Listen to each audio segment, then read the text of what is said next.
Hello, everybody. Welcome to Brown Sugar Amplified. I am live with Baxter E. Hall. And let me go ahead and introduce Baxter E. Hall. So, Baxter is a client executive at Capnick Insurance Group, founder of the Greenmen Group, that has provided a scholarship to a graduating Ferndale grad since 2012, president of the newly founded nonprofit Catalyst for Change. I want to hear about the scholarship right now and Catalyst for Change right now. Okay, so yeah, so the Greenmen Group was an idea that we had years and years ago, wanting to be able to start to give back to the community.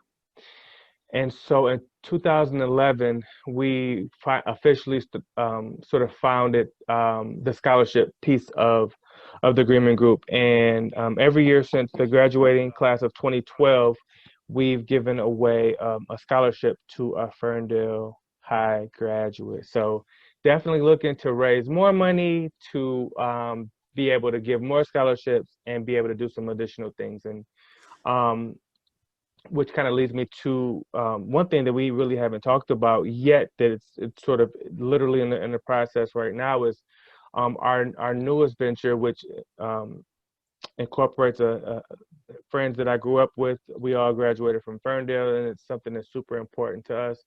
Our nonprofit is called Catalyst for Change, and we really want to target the African American community, starting with our Ferndale group, and it really focuses on four pillars.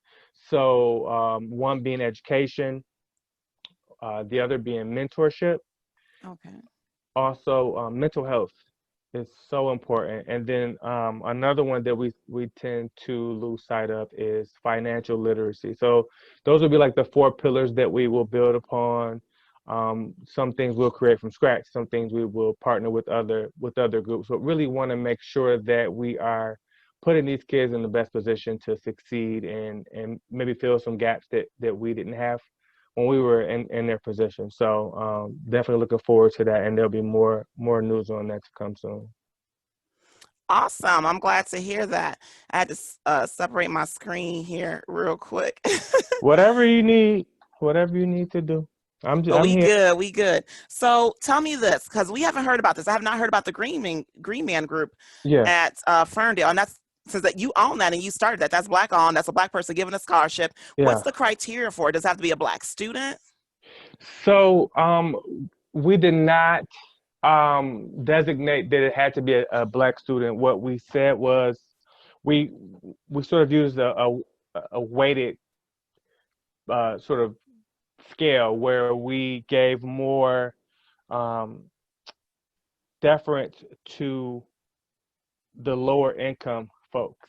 And so, in Ferndale, there's there's a huge part of the population that's struggling, and it could be black, white.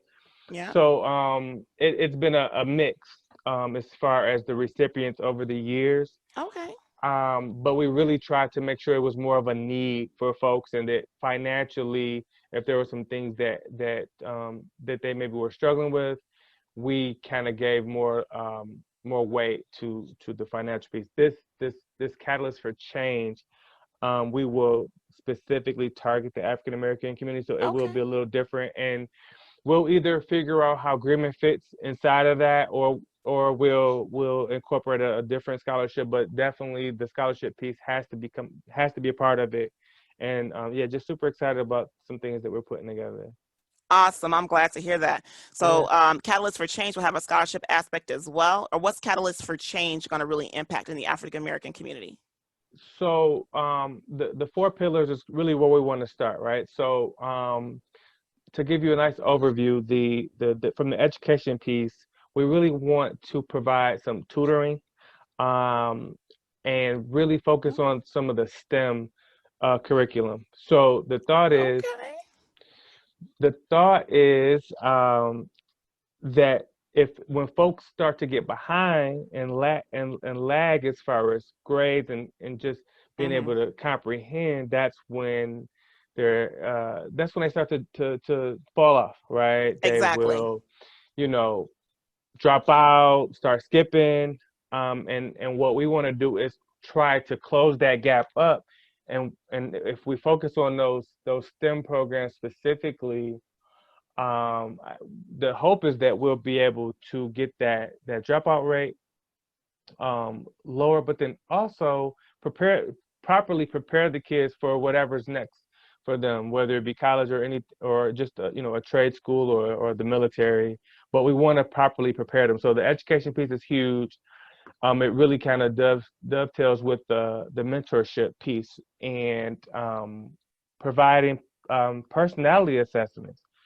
I think about if at 14 or 15, if someone would have kind of said, okay, Baxter, what do you like? And then be able to fill out an assessment and have it sort of map to some industries that maybe I just wasn't familiar with. So the thought is to get some assessments done. The next piece would be to figure out some mentorship opportunities based on the fields that these kids sort of are showing interest in, and then ultimately provide some internships so that they can get some real world experience and really give them some exposure. And they may go, you know what, it sounded good on paper, but I don't like that at all. True. There's some people that Or probably would have liked that in the beginning, like, nah, that's not for me. I'm gonna go a different route. exactly, Let's not but go there. they can learn it. They can learn it at 16 as opposed to wasting a year of school on it and realizing, True. oh, I need to change my major, right? So just trying to really open their eyes and expose them to as much as possible.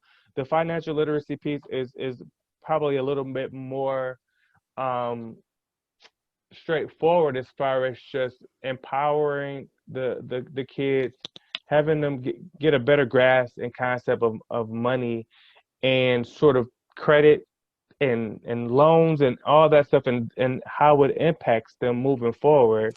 Yes. It's funny Yeah. because when I had subbed at a school and they had asked me, and he asked the right question. I believe the student, he goes, what would you have wanted to know?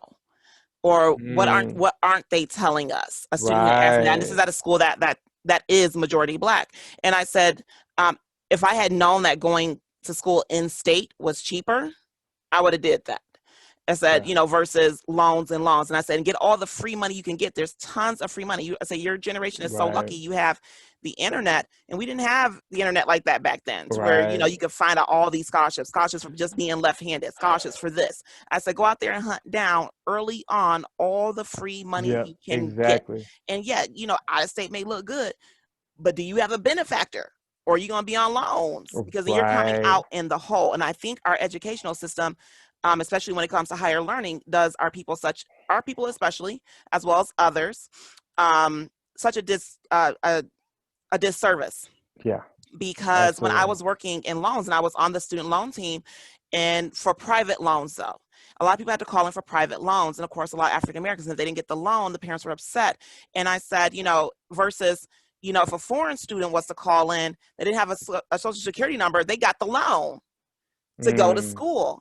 And because they don't have, it's just, they don't need to have a social security number to get the loan. And I said, this should be done different. I right. said, this isn't a service to our people, especially when you're looking at something that's based on credit and depending on circumstances and situations. And then if I look at a different situation where when I was selling cars, father came in, one son was going to medical school. He paid for everything for him, set him up.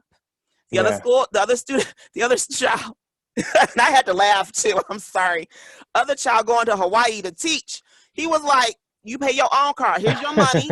He says he didn't work hard. Take all your money. You're going to ship this car to Hawaii out your own pocket. He said Yeah. he's going to medical school. He broke it down in front of, he didn't care. Father was Yeah. like, he's going to medical school. This is the Yeah. son that's going to take care of me. He going to have some bank. I'm Right. taking care of him right now. Yeah. You Yeah. over here going to Hawaii to Yeah. teach. What you about to do in Yeah. Hawaii? He know what Yeah. he about to do in Hawaii, that little young boy. He said, so you go ahead, take this is your money that I saved for you instead of going Yeah. off to higher education. Yeah. You go. Yeah. And Yeah. he says, I didn't set you up. You're going to do what you do. And, I think that's one of the things that our people lack. So getting into our topic tonight, we are talking anti-blackness. Mm, And okay. a lot of what you mentioned kind of affects some of those things.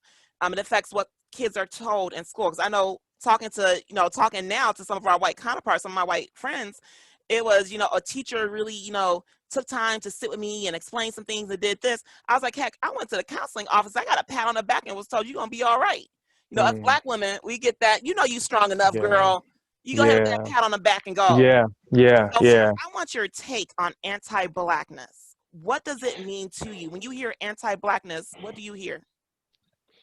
It, w- um, what I hear when I hear anti-blackness is really, it feels like sort of the default status is what I hear. I Okay. hear this is where we start, right? Whether it's in the schools, Mhm. whether it's in the judicial system, whether it's in the business world, it really is sort of where we start. Not even talking about the 400-year Shit head plus. start that folks got, but just in general, it feels like we are constantly moving around in this world with one hand tied behind our back, Thank you. and but graceful, like so much so that sometimes folks don't realize that what we're dealing with, and it's like it can be a burden, and some this week, of course, I want to make sure we talk about this Breonna Taylor Oh, quote unquote indictment, yes. and sort of another reminder, right? When you talk about anti-blackness, they don't get any more anti-black than that indictment that they had. And And it's just plus, I have one thing to say to that, yeah, and I hope you touch on it, especially since you married to a black woman, you married man. Um, the disposal. How do you feel about finish your thought? But I want to put this in your head now. How do you feel about how black women are just so easily disposable? Well, if I'm dissatisfied with this one, I'm just gonna go get me another one, or just black women's lives. yeah, Um, don't seem to really matter much. Like even less. When I say like, it's almost like she, if it was a white woman, maybe it would. I know it would have went different because it did. When this was a white woman and a black man incident, that man went to jail. It was no doubt they considered it murder, right, and he went to jail. And black right. women are just deemed to me just less valuable. You know, it sounds cliche, but it is cliche, but it's true. Hmm. Um, Black women are truly the backbone of this country. When you talk about um, going back to slavery Hmm. and taking care of the slave master's kids, right? Really being that person that everybody sort of depended on, and to this day where you guys are constantly the ones that have to be the strong ones, Hmm. defending black men, um, and professionally really trying to get out there and get it on your own because of for a number of reasons, um, but still sort of take it for granted. Nobody votes in a higher percent. It's just Yeah, all it's these we do a lot. things that you guys just do that we just assume that y'all gonna be there, and it's like really taken for granted and really dismissed. And you know I have a son and a daughter, Hmm. and so I love them to death. I have different worries about them, and Hmm. to be honest, I mean, even thinking about it, you know my so my kids both had their checkups, their annual checkups this week, and considering that neither one of them actually ever eat anything, they're still like in a 90th percentile, like height and weight. They're big kids, right? And I'm Hmm. really concerned about my son because he's going to be a big boy. So by the time he's 10, 11, 12, he Yeah, may look like an adult, right? And exactly. how will people perceive him? How will people view him? Will they view him as a threat? Those things tend to worry me. I don't think about those things when it comes to my daughter. So even as Hmm. we talk about this and talk about how underappreciated black women are, I'm doing it too in a way Exactly. because I don't there's certain worries I don't have. It's just like she'll probably be okay, and but we need to continue to empower, support, and more importantly advocate for our Black women because there's so much that wouldn't happen without you guys. And speaking on that, because you touched it, and we're gonna get into the next question in a minute, but you touched on this, and we've seen, young kids, whether they're biracial or fully Black. Um, we've seen young kids where they put them in handcuffs. They treat them as like they're a threat. And I know that's what you're saying. You say he's gonna be a big, and my brother was a big kid. He was seen as a threat. They were scared of him. Even as a kid, teachers But were scared of him.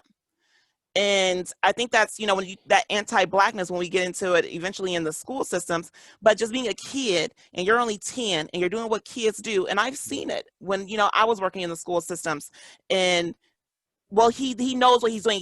I said, but he doesn't think he's bigger than the other kids. He sees himself as a kid. So right, he's doing what the other kids are doing. He's not considering his body weight. right, He's a big boy. It's gonna right, hurt if he hits you. You know what I'm saying? And right, I said, to right. me, he wasn't a threat. He was a sweetheart. Yeah. But they deemed him as a threat. And I don't think I've seen white boys deemed as a threat the same way. They just big boys. And they got to Yeah. shop at the Husky store. Right, right. It's definitely you know, you it's a lot. It's so many things that we have to consider and you wanna, prepare your children to go out. But I have to still be mindful when I go out. Exactly. Um, you know, so I want to make sure my kids grow up and they are aware of what's going on. Like I said, I'm more sensitive to kind of maybe what my son may face, but there are I may have a hoodie on and run out and maybe I'm jogging in my neighborhood or or maybe I am running to the store Exactly. and I may look young or I may look like something that somebody ain't comfortable with for whatever reason. Oh, it And happened to me the that's other all it day. takes. Yeah, it happened to me the other day. And I think this was the person that I was supposed to be getting. And he asked me, he says, are you picking somebody up? And I said, well, yeah, is this your name? And he goes, well, are you? And I was like, I'm sitting here in my car. What are you concerned about? I'm Yeah, in my car. You outside my car. Who are you? Are you the building man? I asked myself, excuse me, are you the building manager? Like, what are you so concerned with me for? You yeah, see, I'm sitting here waiting on yeah, somebody. Yes, I'm waiting on them to come out the building. I'm here to pick up a friend. What do you want? And then, I eventually, he was like, well, just park in the space. We don't want nobody sitting right here. Mind you, there was somebody around the corner. If you're patrolling the building, patrol the whole building. No, you're patrolling right, me at this point. And this right. was a person who Yeah, was of biracial race, but he was talking to me quite harshly. And I was just yeah, like, am I a threat to you? yeah. So, I want to get into this question though. During childhood, and I changed it. During childhood, did you experience anti-blackness? Because when I looked at it, I thought about it different. Um, that's a good question. When um I moved out to the Ferndale schools in third grade. So I was in Detroit public schools Okay. for kindergarten, first and second grade, and so I had um like a huge culture shock because I had one or two like white kids in my class, and then I got to Ferndale and it was much different. And I was like, oh my, like it just I was young enough. I don't remember feeling any way, but just kind of shocked, not knowing what that meant, but just I know that the kids look different than what they look like in Detroit public schools. Um, I don't think I really started to pick up on things until I started to play sports, probably Okay. like around that sixth Okay. grade year Okay. where you start to hear like you start to hear the your coaches sort of taking up for you differently and you're wondering why you're getting these these certain calls going against you, and you maybe a Oh, little naive and not realizing it, and it's like, oh man, okay, maybe this is it. Coach keeps saying, call it fair, call it straight, but for some reason these kids, and so that's when I really started to notice it, okay.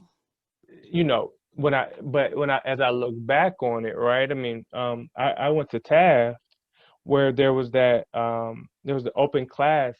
So you guys had that. See, I went to Jackson. See, Yeah, we didn't have that. Everybody was in the same class. I'm not sure if it was all open. I I would have to like find somebody when who was alive it who's still wasn't open. alive. It wasn't open. It wasn't. No, this was something, and I could be wrong. I could be wrong. But it was in a way. I don't want to speak out of turn. I want to make sure I'm saying it factually. It was a way to show diversity in a school system that really wasn't diverse. Wow. Wow. So the open classroom kids, it was all white kids.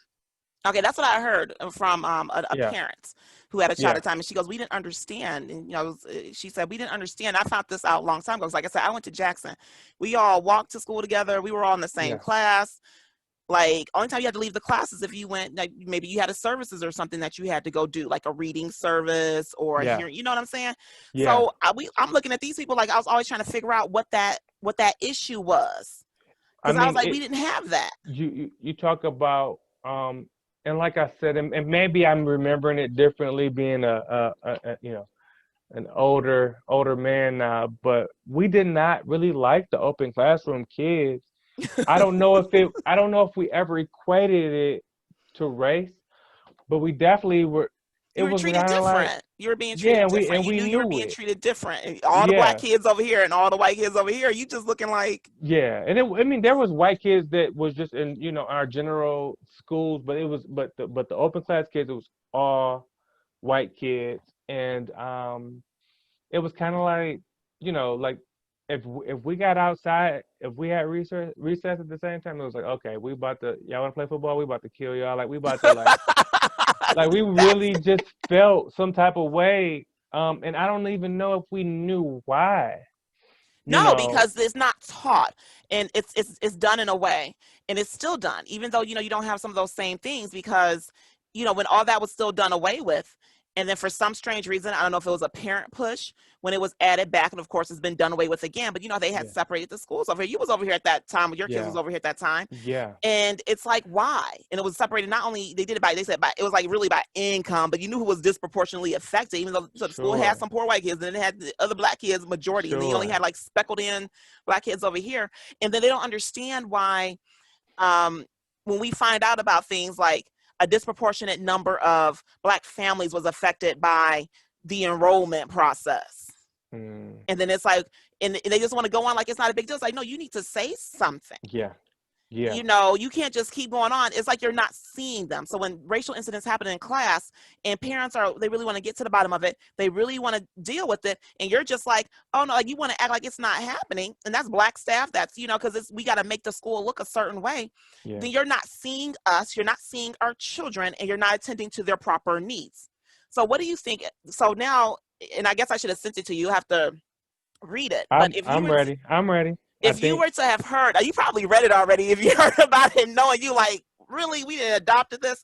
So you know that the school now has the district, excuse me, has a whole racism policy that is a public health crisis, and really it's yes. been deemed across the states, but schools haven't had it. So we're the second school in the nation. That's a sad thing, to have something that says racism is a public health crisis. Now I know when I read it what I thought and what it I know it's a beginning, but you Sure. know what I think. But if when you hear something like that, that a school has a racism policy, stating it's a public health crisis, but yet I'll let you deal with that part first. No, go ahead and But finish with your. it doesn't deal with, there's no accountability, there's no and it's still being worked on and all this stuff.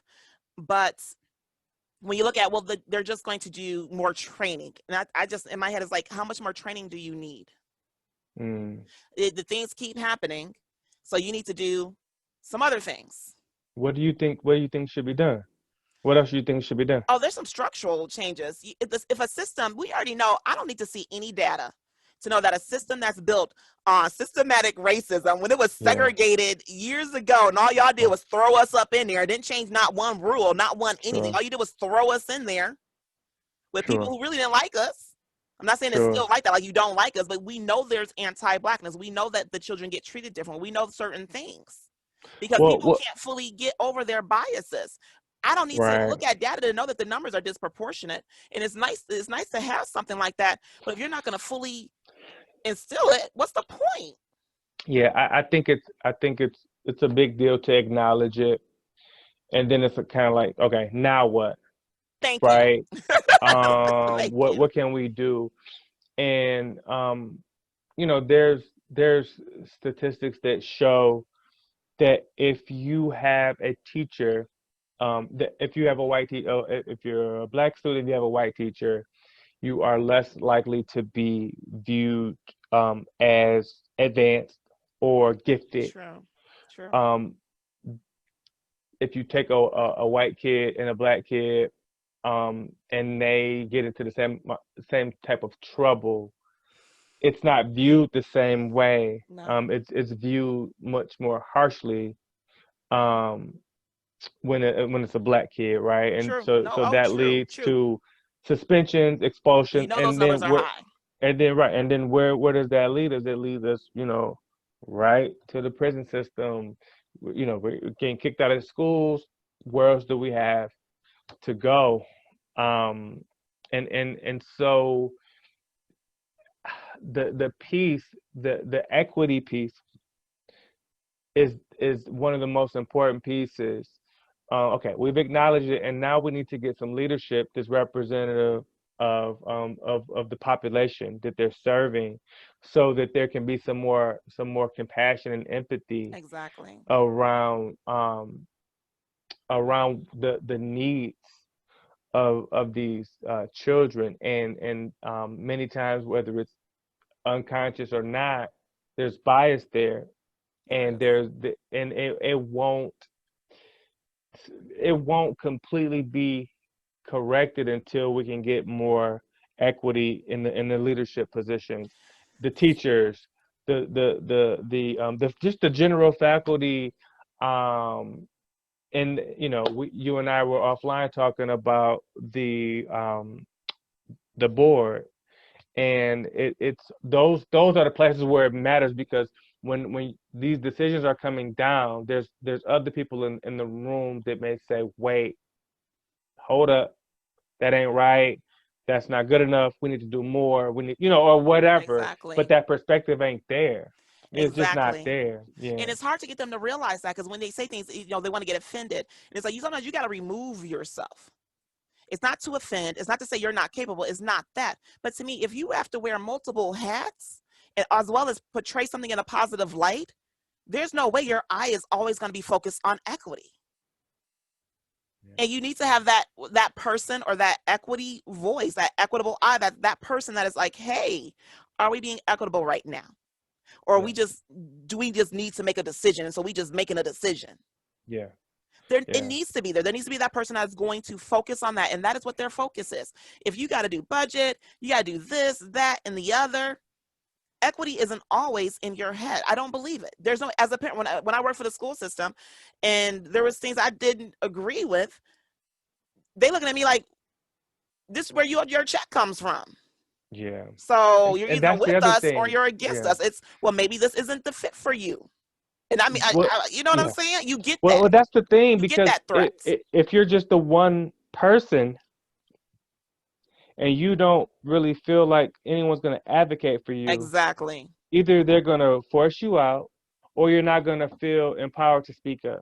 See, Either that's what it is. way, Exactly. it's a lose lose. It is. It's It's a making sure lose those lose. voices are able to have power and not fear at the same time. Yeah, And that's the for problem sure. with, when you're dealing with systems that are built on systematic racism. How can you empower voices that have had the power taken away? And when they do speak up, their groups and their everything gets squashed. The stuff they get started get taken over by other people. And they Yeah, see that and they're like, okay, we'll just go to school. We're yeah, good. yeah. You start to um, see that your voice isn't being heard, and then you just try to get That's, along. and I think that's what a lot that's happens a lot of times. So this one, anti-black versus racism. Is there a difference? Anti-black versus racism. I I think that racism is more systemic. I think it's more sort of part of the fiber. Okay. Um, there are people that are not racist that are part of racist systems, Okay. and maybe their inaction has really sort of continued the status quo, Hmm. where they may not look at it like that from their standpoint, but they haven't done anything different to sort of combat what they've seen, right? So that there's just things that are just woven into the fabric. Okay. That's racism to me. Um, Anti-blackness is just that's you know bigotry, and that's more hateful, spiteful, more just we talked about unconscious bias. That's more conscious to me, that Okay. maybe that this black person isn't smart enough, or this they don't have the composure, or they don't have what it takes, right? That it or Exactly. whatever these people are making excuses for, that feels anti-black to me. Where many times racism is just kind of built in, and there are good people that are carrying out things, or that they aren't. I've had conversations re- recently with white friends of mine that have admitted I've definitely haven't been anti-racist. Okay. I've maybe been not been racist, but I definitely haven't been anti-racist. So Okay. I Okay. haven't gone out of my way to advocate and fight for that equity that black people need. And so it's a difference. They definitely are related, and there's definitely crossover. But the racism piece is kind of just part of the fabric of this country. Oh, yes. Yes. And like I said, the anti-blackness feels, more deliberate, in my opinion. Yeah. See, that's what when I see so a few like maybe a month ago, I participated in a talk that was put on by one of the I think it was the ACLU. It was the Mm, Arabic organization, and it was nice. When I saw the title, I wasn't quite sure who was it supposed to attract after I've gone to it. But I figured when they were talking about anti-blackness, in communities and in certain things, it was about because we're considered black. Black Americans who are the descendants of slaves, even though we know that not all of us are descendants of slaves, we're considered blacks. And I saw anti-blackness. Oh, they must be talking about anti-blackness that people have in communities towards Black Americans. But the panel all Arabic or I think one lady was maybe Jewish, but nobody on the panel identified as black or wanted to. Not even the woman that looked like me. She wanted to be considered. I think she was Senegalese. I'm the mm, Senegalese. I'm not black, but you brown just like me. They're gonna see you as a black woman. yeah, You here? yeah, You're not yeah. in Senegal. You're here. Right. And if you get Um, pulled over, or if you walking on the street, and they're gonna look at you just like they look at the rest of us, right? exactly. Regardless of what that accent is, can't hear the accent. They didn't hear Breonna Taylor's accent No, if you know she what I'm saying? had one. She was just in the bed. Yeah, that's what I'm saying. So, um, and on the other end, I don't blame the woman for saying, no, no, no, I ain't from here. Yeah, I get that a lot. too. I get that too, right? This isn't an envious position that we're in. No, it's not. You It know, yeah. I remember when I was part, and I'm going to get back to this one. Actually, I'm going to stay on this one. Now, thinking about that, nobody on the panel identified as black or wanted to identify as black, and I spoke about it. I had to, because you put on a thing called anti-blackness and how to deal with it in the community, and then you don't have not one voice on your panel who identifies as black, and you couldn't go to like the NAACP or any of our other local Yeah. organizations. We got the 313 Detroit. We got a whole bunch of Yeah. organizations that you could have got Yeah. a voice to represent that, because a Arabic person in the who's listening said, I don't always know what he wanted to understand. That's the thing. He was coming to this so he could get it. And he Yeah. was like, I don't know what to say sometimes. It's, should I say black? Should I say African American? And they couldn't answer that because they talking about the issues for Arabic and what Mm. anti-blackness means in their community. I said, you didn't phrase it that way though. So they came here thinking Yeah. about black people. Right. And so what do you Right. think about that? And these are other ethnicities, whether it's black, if they're from Bangladeshi, they come in all different shades just like we do. Sure. Sure. But there's that not association, not wanting to identify, even though you live in the communities. Yeah. Some of you live in the Yeah. communities, our communities, and you have Yeah. your businesses in our communities, and we go to your stores, we buy, and you don't want to associate, you don't want to be considered black. But how do you feel that when they mention things like the Civil Rights Act of 1967, because they benefit from it, and we know how those movements started, and we know whose movements those are. You benefit from our movements, you benefit from a lot of what we do, you benefit from our voting, but not wanting to associate. You know, I was on a call with friends of mine last night, and we were talking about some similar things. Um, Many of us, we're all, what we realized yesterday, which we knew, but we kind of acknowledged that we're all in the suburbs, Mm-hmm. and we are all in a better position than our parents were, and so there's a certain amount of privilege that comes with that. Yeah. Um, but as I mentioned earlier, if I, let's say when get done with our car, I want to run to the store, and Mm-hmm. I there's a potential of me getting pulled over just Oh because of the yeah. way I look. My kids, whatever. So we have the privilege of maybe keeping things away from our children for a little longer than maybe Hmm. some other folks that aren't doing as well. But it's gonna hit them. It We is. don't have that privilege, right? And there are certain people that they don't know, they don't believe it's gonna happen to them until it happens Mm-hmm. to them. And the whole like and I'm sure you've been told this because like I said, we've talked offline, and I know that you have a diverse group of friends.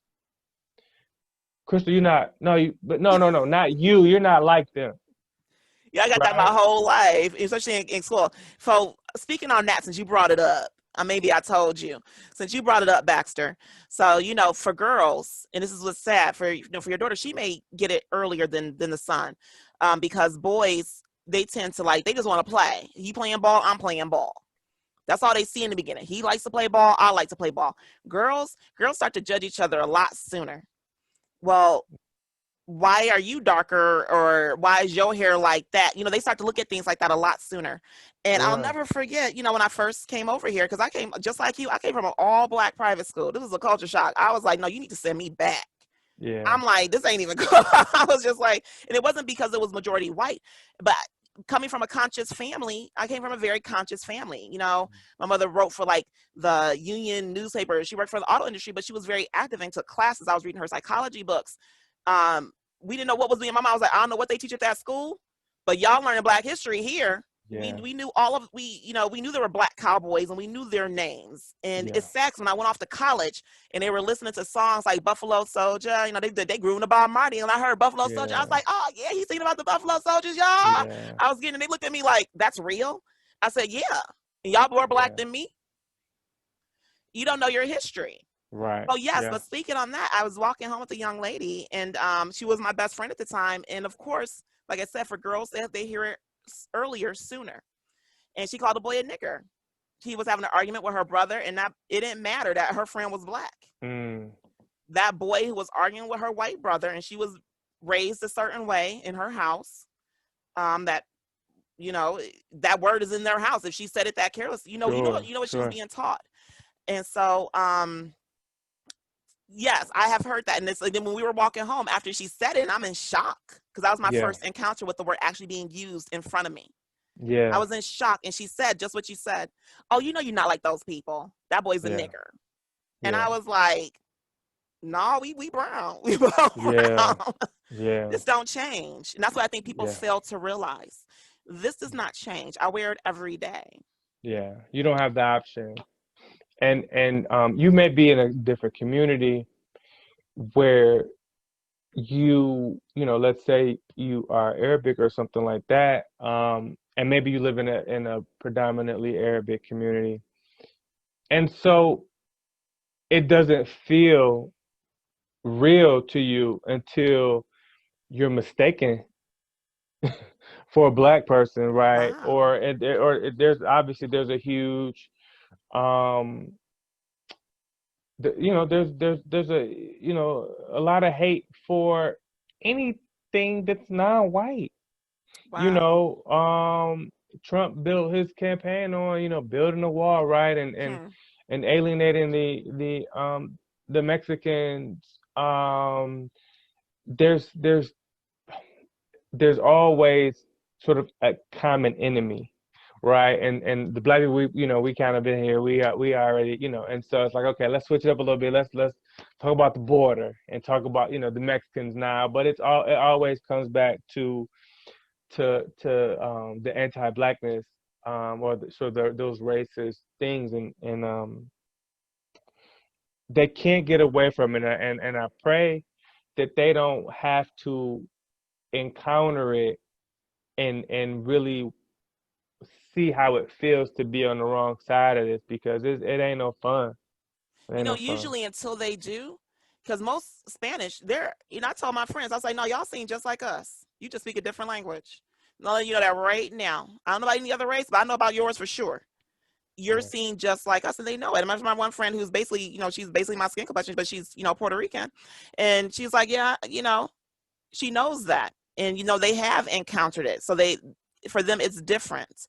It's their And fight though. It's everybody's fight, because it really comes down to humanity. And if you would you want your daughter treated that way? Would you want your exactly, son treated that way? Would you make up these same excuses and give all these benefit of the doubts if it were your family that was impacted, that was shot and killed, that was uh, uh, rightfully or wrongfully accused or wrongfully convicted? Would you see things the same way? And I don't think, you know, and like I said, until it affects you, it's really a humanity thing. it is. But especially for the folks that look like us, regardless of where they came from, Hmm. um, they need to see that maybe it hasn't happened to them, but maybe it's happened to someone that identifies as the same, you know, type of, you know, from the same heritage that it's happened to, or maybe it'll happen to their kids, or maybe you know, Exactly. and so they you know, there needs to be more empathy around that, and again, people is like, hey, that's not my fight, but what happens Exactly. is you see what's been happening, the protests, some of the riots that have occurred. We don't look we look like we we're not looking in the best light to the rest of the world, and we can't even get our house together. We can't even be on the same page to say, nah, you know, right is right and wrong is wrong. It's like, nah, you know, it's all contextual, and they want to add these things when it benefits their Oh, their I see. argument, the case they're trying to make. And that's just not, that's it's not human.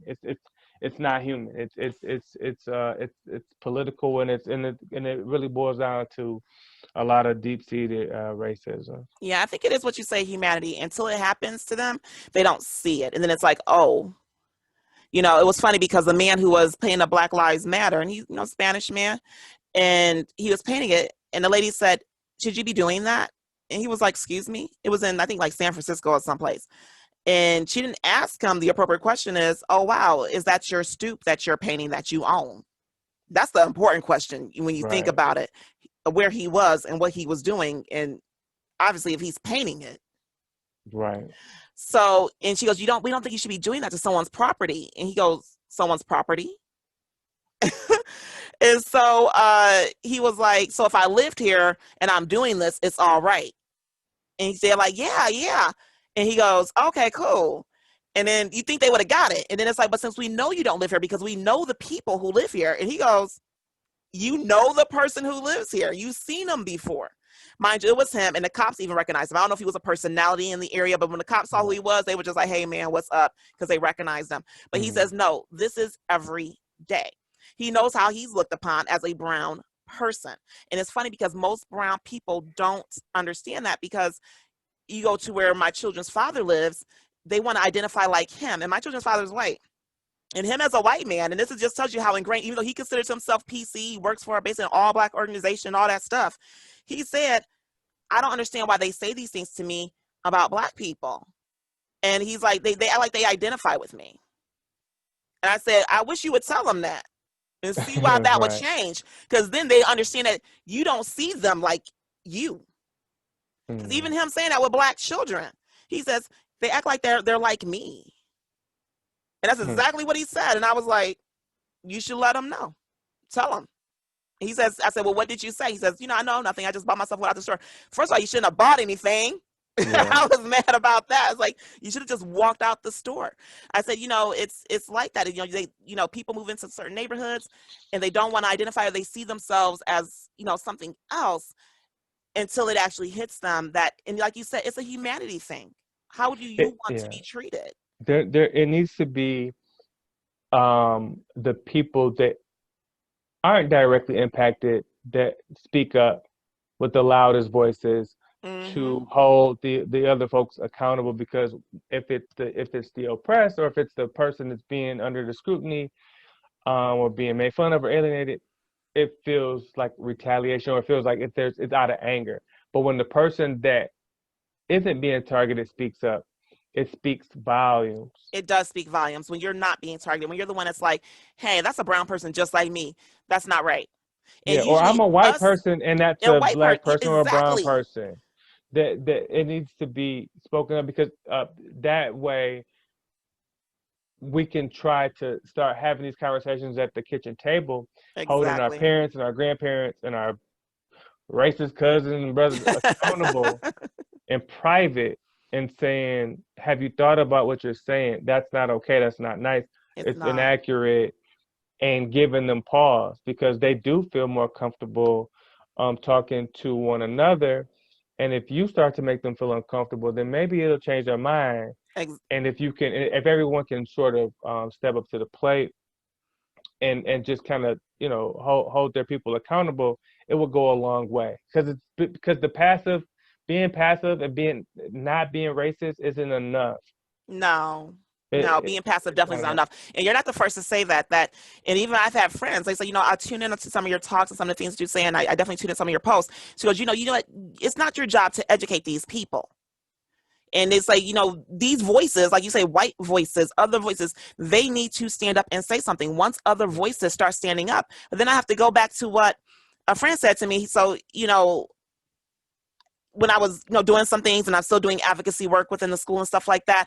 And he says, so you need, in order to get things moved, because this is another point. Yeah, we do need them to speak up. We do need this. But then it goes, when he said it to me a different way, he goes, so you need the white voices to really speak your truth for you for anything to happen.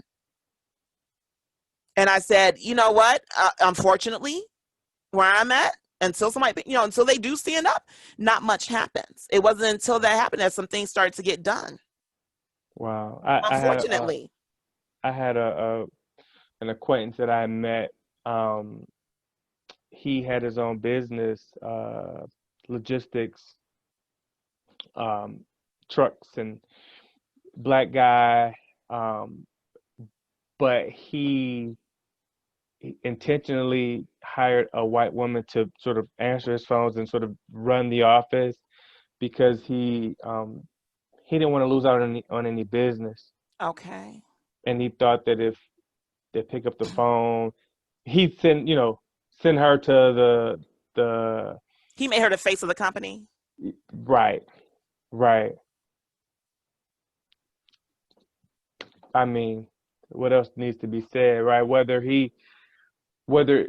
whether it's true or not, the fact that he felt that way really speaks to, um, the racism that goes on here, and the fact that not only it can ruin your life, it can ruin your money, It can. and there's a lot of people that are afraid to say something because they don't know how it's going to impact them, and you know I get it. There's a case to be made for that, but I would say that regardless if you're speaking up or not, they're looking at you, and Hmm. and these people probably gonna have more respect for you if you do speak up and Exactly. advocate than they do when they go, oh, look at this guy, he won't say anything. Yeah, it's nice that he's on our team, but this he ain't got much of a backbone. Wow. But I'm We, gonna we say there's some truth to what you're saying, Baxter, when it comes to, he unfortunately, like you say, your friend put a white woman as the face of his business. And as you know, for most minority businesses, unless you have a lot of your people buying from you, I'm not gonna say all, but for most, um, the other side doesn't tend to venture. You see us shopping a lot on both sides of the table, but you don't have that coming back always. And I've experienced that. Uh, and there was a time where it was like, wow, I'll probably have to get somebody else to be the face of what I'm trying to do. I've had that thought because I've seen it. I've seen it where, if my friend does something, everybody wants to buy from it. And then if it's a black person, they don't. And it's hmm, like, why? I've seen it with certain things in the schools that some are allowed to do, like, to use their business to help raise funds and to do things, and they're selling. I was like, so if we're not allowed to sell in schools, why are they selling their stuff here? yeah. If they're not supposed to be taking cash, why are they allowed to take cash? Yeah, I met with the guy today. We had a mutual friend. We were introduced, and we grabbed a phone call this morning. He bought a business, um, and so I said, okay, give me the website. I want to check it out. And the first image was like, it was a white couple, Wow. and I don't know if he's done anything to the website since he's bought it. It's been 6 months, less than 6 months.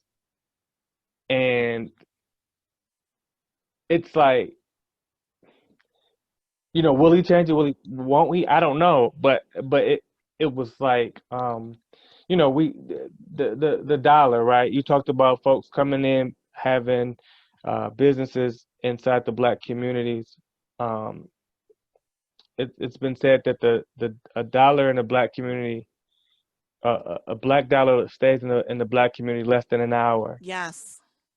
It True. stays in the white community, you know, uh, 15 to 20 days, and in the Jewish community, close to 30 days before it Yes. leaves that community. And until there can be more organization around that, more of a commitment to invest into black businesses and to mobilize, right? To kind of figure out, okay, how do we gain some of the leverage and the power Hmm. when we spend so much money? We Why are the don't we biggest have consumer. as much leverage? It's because it's too Spread out. dispersed. Yeah, Yes. So yeah, thinking of that, because it wasn't really a push, even though black people, and I know as an entrepreneur, there was always a push to buy black. I know I was a very conscious shopper. Had a bad experience in your store, I'm not going back. I got tired of being followed. This was kind of even before I went natural. I was kind of happy that it was at the same time. I said, I come into your store like every 2 weeks. Why are you following me? yeah, I'm not trying to steal anything. And there's this thing they want to follow you in the store. And I said, I'm done. yeah, I said, I would never ever shop in one. And I've held true to that. Whole Foods, I was happy when it closed, the one up in Troy. What did they do? Every time I went in on my lunch break, I was like, I was like, I yeah, work down the street. You guys see me on a regular basis. So I started making them shop for me. I would say, hey, could you hand me that? And then once they started happening, they was like, they'd run away. Like, we're just gonna leave her alone. She crazy. But with that being said, a lot of white people or a lot of even other ethnicities, not just in the white community, there wasn't a push to buy black until George Floyd.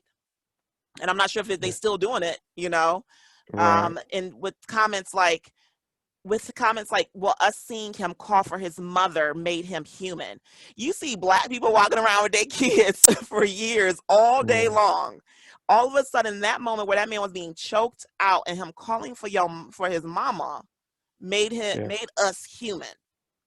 Yeah. Comments like that. How do you take that? Because I'm still having a hard time with that. But I understand it. But we've tended to your kids. I mean, Yeah. It's. I mean, again, there's studies that show that folks don't believe that black people feel pain oh yes. at the same rate as other like as white skin. Hmm. And it's just I don't know what it is. I don't know enough. I'm not smart enough. I'm not well read enough to tell you what that means. Hmm. But But just hearing it, like as a black man, this man is being choked out, and that's what made him human. it, what they should have been looking at is what made um was the animals that did it and participated in it. Thank you. Um um good friend of mine, Dion Carson, we were talking today. He was talking about, he did, he's a veteran. He spent time in Afghanistan and Iraq, and he said he never let his soldiers call the Iraqi people by any slur. Okay. He said that they are human, they're men and Hmm. women just like we are. Because once you start to call them slurs, you start to dehumanize them, and then the way you treat them, you've already justified it in your brain. And Mm. I think there's a Wow. lot of that goes on where you just figure out, well, they had to have done something to deserve it, or they're not on the same level as us, and it goes back to the humanity or lack thereof. Um, the George Floyd murder in front of the world, Yes. I think, again, we got to stop looking for these perfect victims. Thank Okay. you. Um, Regardless of what they have done in the past, whether they're a criminal or not, that don't mean they need to be killed on the Thank damn you. street, choked out, shot in the back, shot by no damn police officer. They need to go through the proper process like everyone else. And and we got to stop saying, well, he did this or he had a history of that. Who cares? It's not those people's job to decide who lives or who dies. Exactly. I didn't even hear anything bad. I don't even think they found the counterfeit 20 they was looking for. It was, when the story really unfolded and what it was, it really seemed like it was some other stuff that was Well, involved, but yeah, you never will I think, know. yeah, yeah, I think that, and these are things that are, obviously very personal to me because it could be Yes. me. Um, the the weekend before the George Floyd murder, I was talking to a white buddy of mine on that weekend, and I was outside. We were kind of chit chatting on the phone. And I was kind of outside with the kids, and I was telling him how I've really been getting on my 4-year-old, my son, because it's important that he understands when when to play and when not to play. And I said this, this I said this could mean life or death for him. And so sometimes I am hard on him, even at 4 years old, that he needs to listen because he won't get the benefit of the doubt. He won't Mm-mm. get the benefit of the, oh, he's just a playful kid. Right? They're gonna look at him as a threat. And if I can't help him become more disciplined, I need to be hard on him so that I can see him every day, so he can come home every day Exactly. alive. And Exactly. it was just a coincidence that that same week the George Floyd murder happened on live, you know, Live. Yes. and it was it it, it, I really struggle with what I was doing any of this for, Crystal. The you know the life I'm trying to provide for my wife Hmm. and my children. What are we doing this for when people are still looking at us like, like we don't deserve, like we're less than human? And so it really what it what I had to realize, and what I had to just kind of continue to tell myself was that this is exactly why I work as hard as I work. This is exactly why I treat the people the way that I treat them. Um, the fact that I'm doing so many things from a service Yes. aspect is so that we continue to raise the bar for ourselves and our family, and we set the expectations that we're gonna be here. We're Yes. gonna be here, and we're gonna be just as successful. We're going to be just as present, and we're going to continue to fight for our civil rights, and until this thing, and until it looks closer to what it needs to look like. Exactly. And You speaking of that, I say maybe that's why I volunteer so much. I don't know. I do a lot of stuff that I look at and I go, most people get paid for this, but you just doing it. Why? And know? it's like, I want them to see that stigma. And believe it or not, I heard things like, because I was participating, because I was speaking up and saying like the same. And it was like, well, maybe their families and their households aren't, and friends who don't go to these things for whatever reasons, it's hard for them to believe that these things are said and said out loud and said in public. But yeah, things like, well, maybe their houses aren't so different than ours. Imagine that. I was like, I was just saying, I was just like, yeah, and I'm the only one in the room. Yeah, It's fun. It's what it is, and I continue to fight those things. Like, yeah. no, we bathe our children, we raise our kids, we feed them just like We any other bet day. your children are really seeing such a great model, such a great contributor to society, to their community. I applaud you. And whether they are young enough or too young to kind of recognize some of the things that you're doing, it's going to speak volumes as they continue to mature and they look back at the things that you've done. So just salute to you, kudos to you, and yeah, keep it up because No, you keep up what you're doing. we got to continue to inspire one another, and understand it's bigger than us. Hopefully you come and hopefully you can be on one of those Zooms that the schools have, and they can you speak. I'm not sure, have you spoken to like maybe the seniors or anything?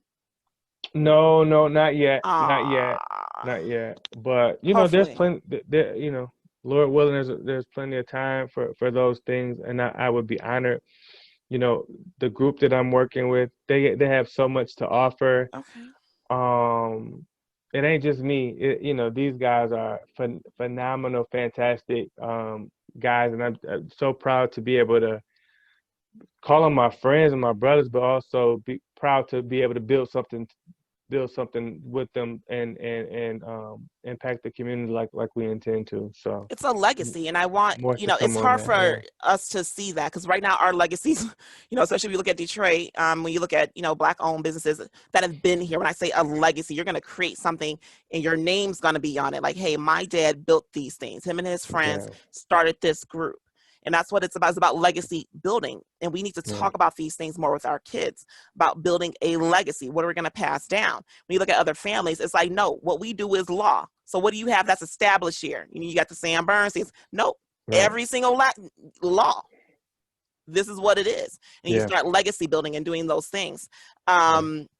And we don't. But one thing you were mentioning, and don't ever feel hard about being hard on your son a little bit Yeah.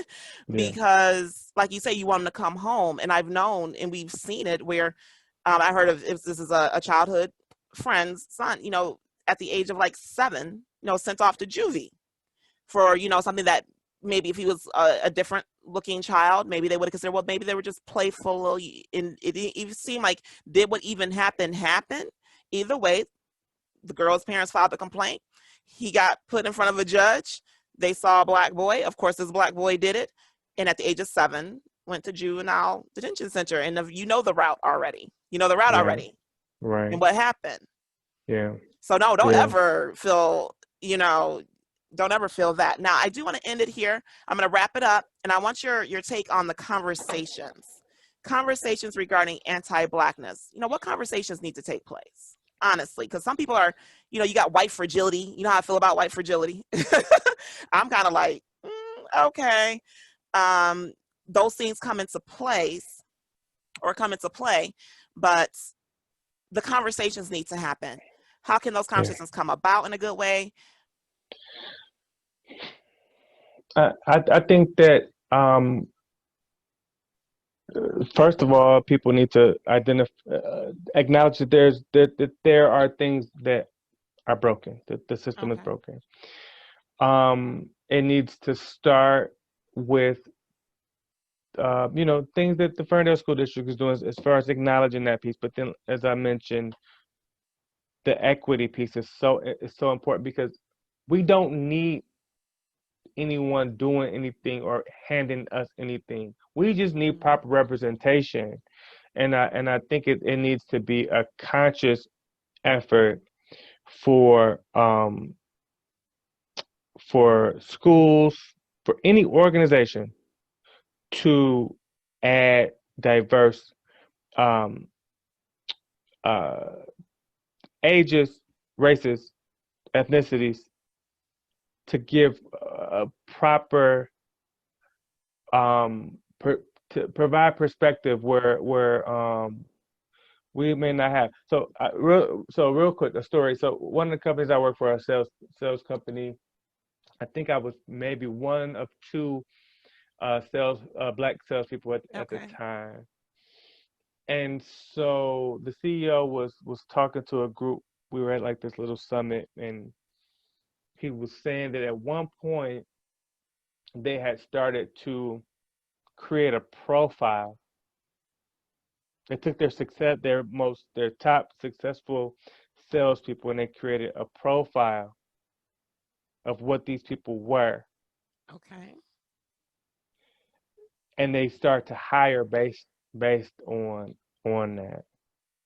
So I'm talking to somebody else, but I'm like listening to the CEO talk about this, and I'm close enough, I'm like within earshot, and I said, excuse me, and I just had to say, so how did that turn out? It's like um, sometimes you'd be surprised at who will do well if you give them the opportunity. Exactly. Um, it's not, this Wells Fargo CEO. There was a conversation that he had with the group, I think back in June, where he just said, "Hey, quite frankly, I know you guys don't want to hear this, but the black talent pool is just limited, and we don't. Wow. There's not enough talent for the roles that we are trying to fill." Now, he said this in maybe June. It was just like leaked or released this week, and so now he's gone back and apologized for it. And there are some people that truly believe that. They think that there just isn't enough talent. But what they done is they ain't looked. See, I guess I wasn't part of it, but when questioning something, I'm on a certain team and we questioned something, and they defined it as at a certain point, quality had to take place. Or like, we had to look at Yeah, quality. And we were like, what do you mean by quality? Because we're I don't not see asking somebody you. applying Yeah, for a job that they wouldn't think they would be able to get. We're not asking you to do us any favors. We're saying that there are people that are just as, if not more talented, and just as, if not more um, prepared and qualified for these positions. And all we want is an opportunity to fill those positions and be in those roles. We're not asking for you to pull somebody off the street and give them a job because they're black, give them a position because they're black. We're saying seek us out and give us a fair shake at these opportunities. That's it. That's what equity means. That don't mean, and you think about the last two presidents, um, and some of the uh, controversy that's been around them both. I mean, our current president has so much stuff going on. He has he has a week. He could do something in 1 week that would ruin an entire presidency. He does it. He knocks it out in a week. He does. I mean, the just the the the lack of morals and decency and straight up crime committing and cover ups. Mm. And there's no way that they would have allowed our past president to get away with anything of the sort. And you think about Barack Obama having to be one of the best of the very best to even He be was. considered Mm. for the presidency. And Donald Trump ain't the best of nothing. And just it's a microcosm of what happens every day at jobs and schools and businesses across this country, where there are average or below average people getting opportunities where minorities, black, brown people, women have to prove to be. You almost need to be overqualified to get a role that's maybe beneath you because of the way that you look. And it's ridiculous. And yeah, that's all I got to say about that.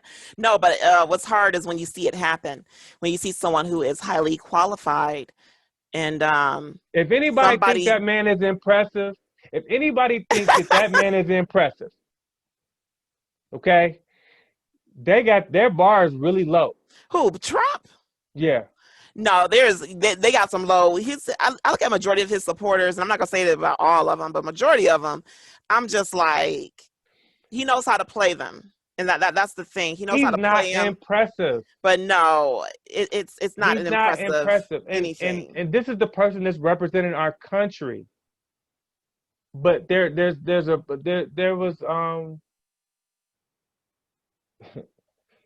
there may not have been a of all the races, of all the stuff that we've recognized in my lifetime, there hasn't been a president that has been such a dumpster fire and and just represented the, like I've had bad bosses where like you my manager, and then we meet with the other group from the other part of town or the other state, and then I meet their manager, and then I'm like, I see how good and impressive their manager is. I'm thinking to him, like and now everybody else can see how poor of a like leader I have. Like I've really felt that embarrassment Wow. as like as an employee. Imagine what people are looking or how they're viewing us across the across the world, because this person represents us, and it's just, and there's no way that we as a country would have allowed a black person to be so piss poor. No, this wouldn't have No, if it was or a reversed, woman, he'd or be if it out of was here. If it was Hillary a Clinton, woman, she'd be out too. a white woman, they would have never let anyone be so piss poor and vehemently defend someone doing such a poor job. That's all That I is, got. well, I am glad. I'm glad that you took the time to speak with me about this very important subject. I picked you for a reason.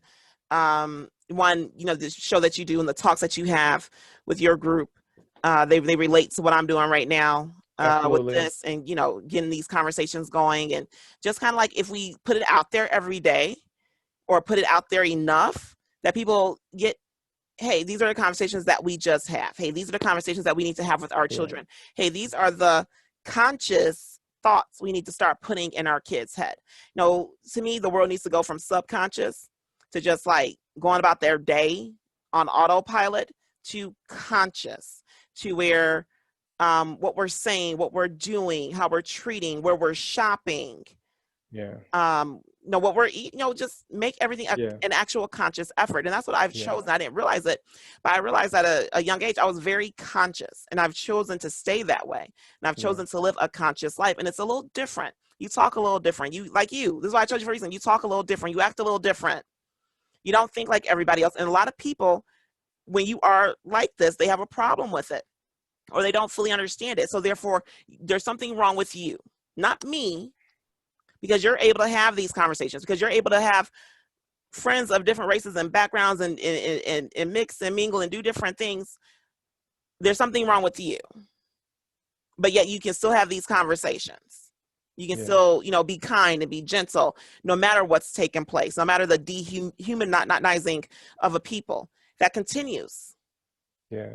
Yeah. We can't give up. We have to continue to represent ourselves, and continue to build that legacy that we talked about.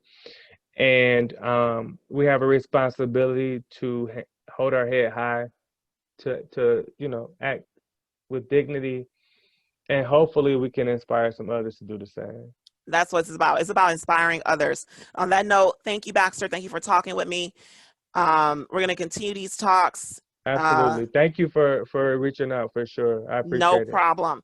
And that's what it's about, everybody. It's about being from subconscious to conscious, just about what Baxter said about um, building each other up, not tearing each other down, and building legacies. Peace, love, and many blessings.